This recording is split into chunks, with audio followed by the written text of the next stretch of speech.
Het kino Langomlet los, het bevaarbaarmaatje van het Polderhaatkanaal tussen Nijbeets en de Veernhoop. De Raad van State is het zoeken van het grutte economische belang. Het zou 120 banen opsmieten. Voor de beschermde bisjes moet nije natuur online worden. In het gemeentehuis van Opstelon binnen ze uit de schroeven over de uitspraak. Het is zo dat het heel veel werkgelegenheid oplevert.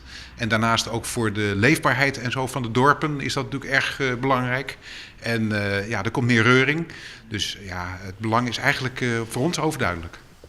Deputaire De Vries zocht de uitspraak als een opstekker van heel Friesland.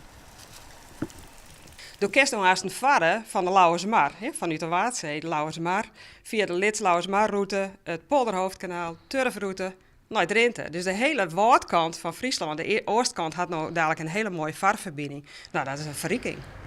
Advocaat Gina Kamsma verzint de tjinstanders, een tal buurtbewoners. Ja, ik ben botteloosgesteld. Ik hier dit echt absoluut net verwachten. De kritische vragen van de Raad van State op de zitting. En ja, de feiten binnen eigenlijk al die jaren net echt verloren. En nou opeens altijd gelijk krijgen. En nou net. De gemeente Riem had er nijwieke man die nog wol hoe stemmen. Maar de wethouder had er alle vertrouwen in. En dan moet er gauw uit aanzet worden, anders moeten subsidies voor betellen worden.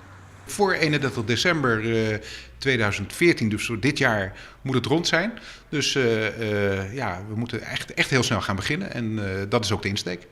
En dan takkelmaait hij de eerste bootjes terugveert. Ja, de eerste bootjes, dat is dan half 2015. We hopen dat dat ook daadwerkelijk kan gaan gebeuren en daar hebben we alle vertrouwen in.